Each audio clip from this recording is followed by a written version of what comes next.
Bonjour Dominique Vidal, Bonjour. merci d'avoir accepté notre invitation. Vous êtes journaliste spécialiste du Proche-Orient, vous êtes un habitué de la Midinale, mais vos analyses nous sont toujours très utiles.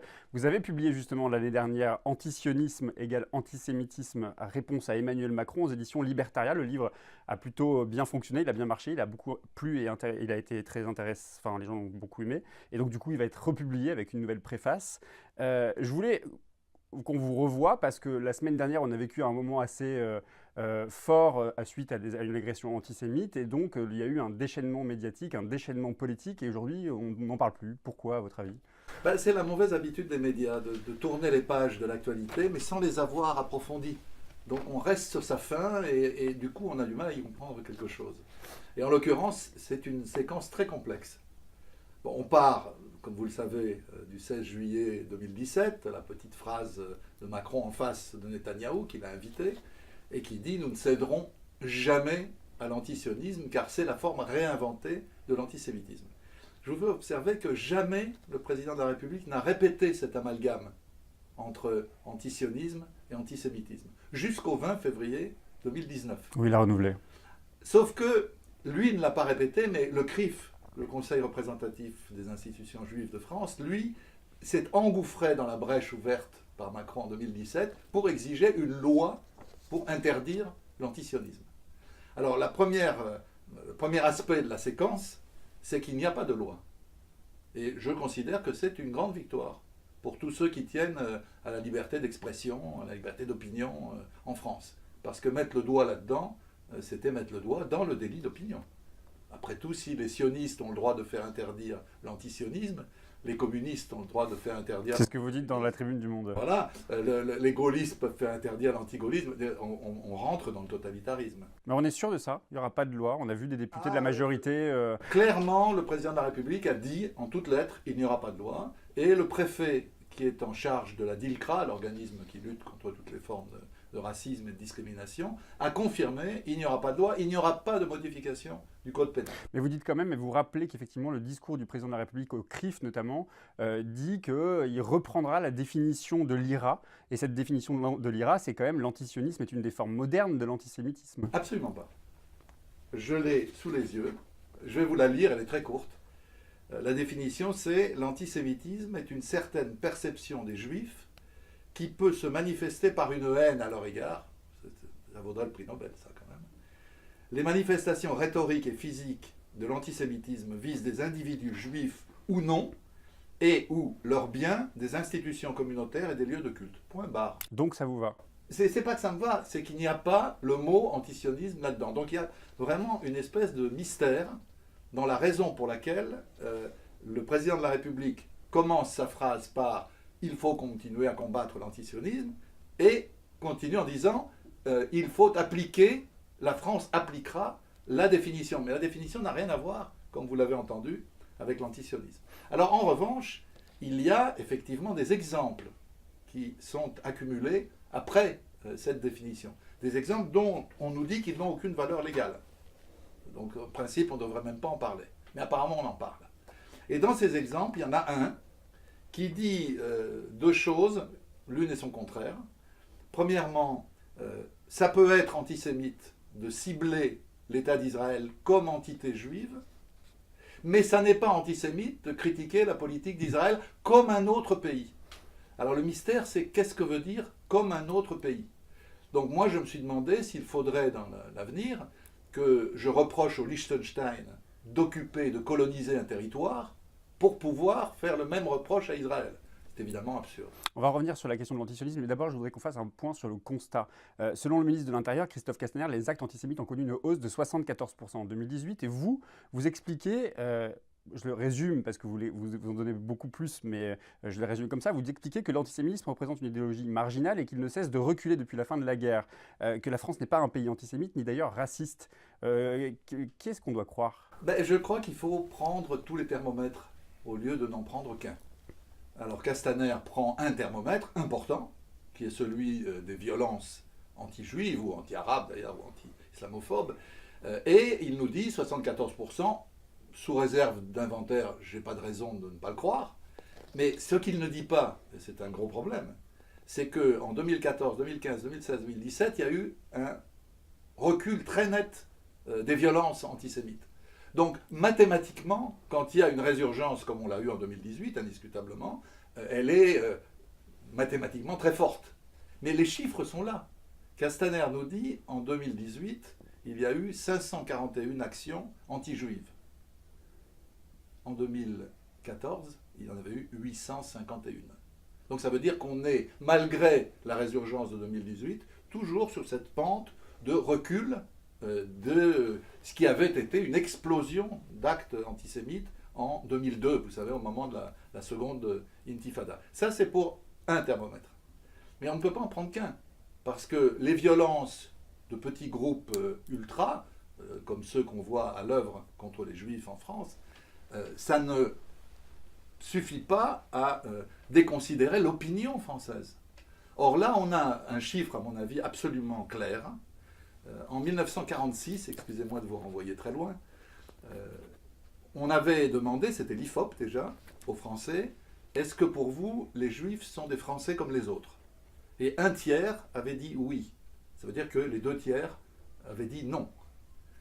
L'an dernier, on a cette même question, posée par la même IFOP, et vous avez 92% des Français qui disent les Juifs sont des Français comme les autres. Donc on n'a plus d'antisémitisme comme une idéologie massive, prégnante dans la société française. Il s'est marginalisé. En revanche, je sens que je vous empêche... Non, pas du tout, parce que j'avais envie de rebondir sur ce que vous venez de dire. Si vous prenez un troisième thermomètre, et qui est très important, c'est celui des préjugés. Alors là, c'est beaucoup plus inquiétant. Entre un tiers et la moitié des Français partagent des préjugés sur les Juifs du type ils sont riches, ils croient plus à Israël qu'à la France, ils sont puissants, ils sont trop nombreux dans les médias.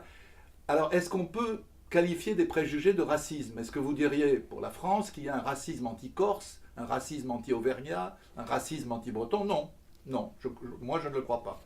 Mais en revanche, il faut savoir qu'un préjugé, ça peut tuer. Ilan Halimi est mort du fait que Fofana, le chef du gang des barbares, pensait que tous les juifs étaient riches. Et comme il voulait de l'argent, il a enlevé un juif pour avoir de l'argent. Donc on voit bien que effectivement un préjugé, ça n'est pas anodin. Un préjugé, ça peut mener au pire.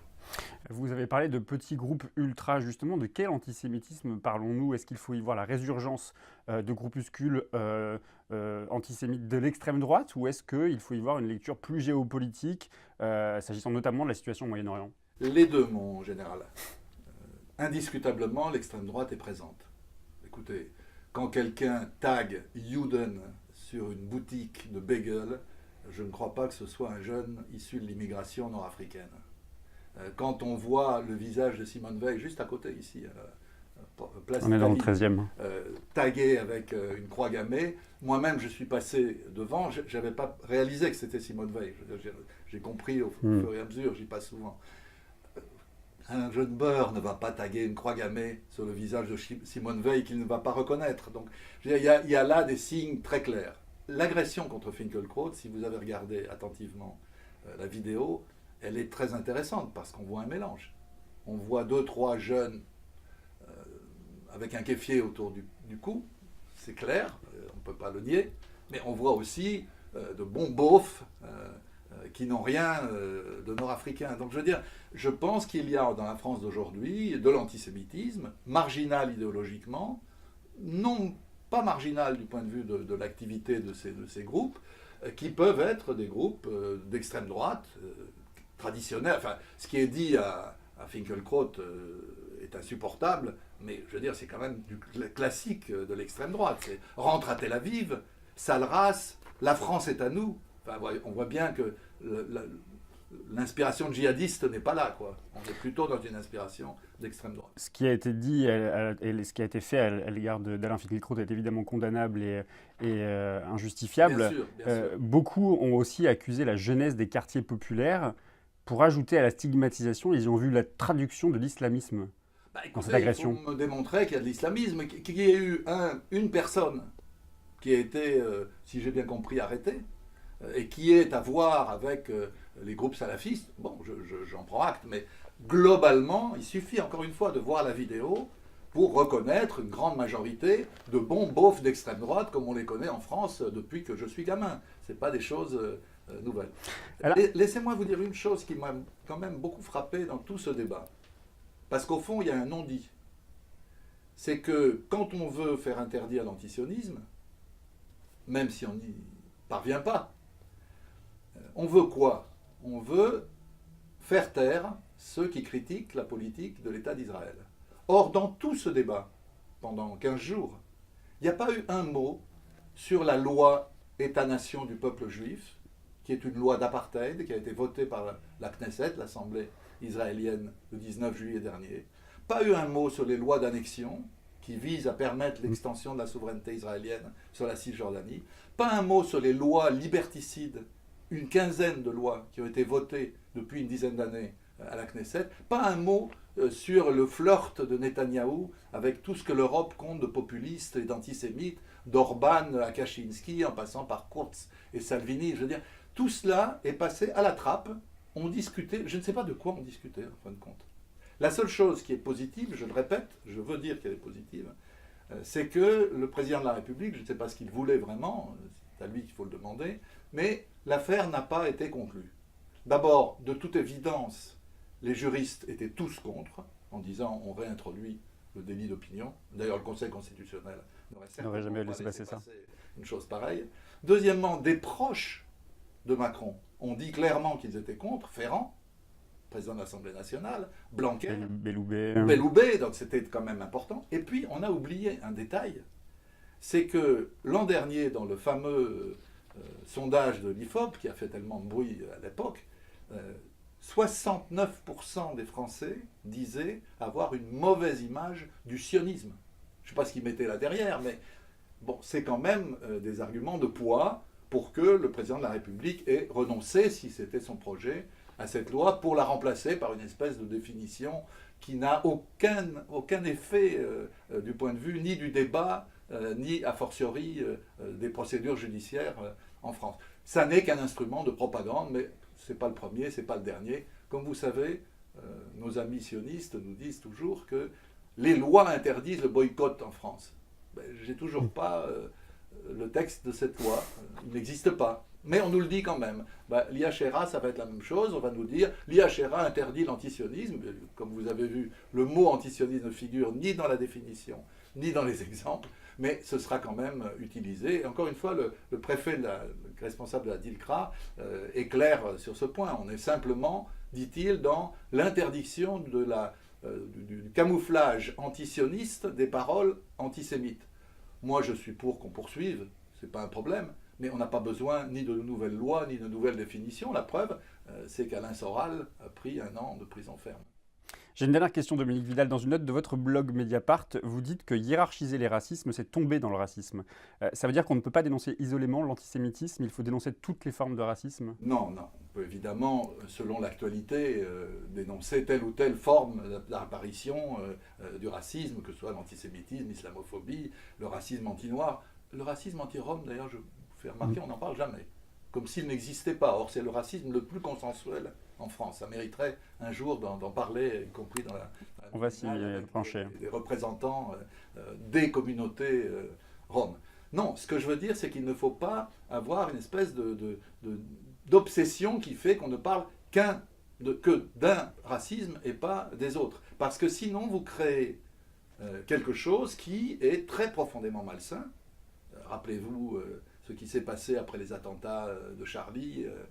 Bon, on a eu la sensation dans une partie de la jeunesse que quand c'était les Juifs qui étaient visés, la classe politique, médiatique, la France se mobilisait, et quand c'était une jeune femme voilée à qui on arrachait son voile à l'entrée d'un hôpital, alors là, on n'était plus mobilisé. Donc il faut faire très attention à ce qu'un traitement différencié qui amène à privilégier une forme de racisme par rapport à d'autres n'entraîne pas effectivement un aliment donné à ce racisme. Ça veut dire que le mot d'ordre qui était donné à la manifestation d'il y a 2 semaines sur la place de la République, il n'était pas le bon?